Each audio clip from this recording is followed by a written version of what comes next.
Hello everyone, 20K special contest drink প্রতিযোগিতা Saima blogs আমিও অংশগ্রহণ করলাম। তো আমি এখন একটা ডাবের পানি এবং চিয়া সিড দিয়ে একটা ড্রিঙ্কস বানাবো। তো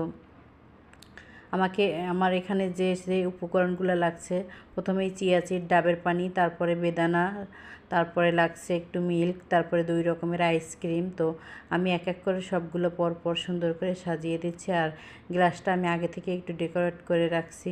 তো আমি সাদা আইসক্রিম আর ম্যাঙ্গো আইসক্রিম 2 রকমের আইসক্রিম নিয়েছি, লেয়ার বাই লেয়ার আমি দিয়ে দিচ্ছি। আর ডাবের পানি তো আমি ঢেলেই দিয়েছি। আর লিকুইড দুধটা একেবারেই পরিমাণ মতো খুবই কম ইউজ করেছি, জাস্ট এখানে এই আর কি। আমার কিন্তু হয়ে গেছে। আমি এবার উপর থেকে আরেকটু বেদানার দানা ছড়িয়ে দেব। তার আগে আমি একটু সামান্য পরিমাণ দুধ দিয়ে নিচ্ছি, কারণ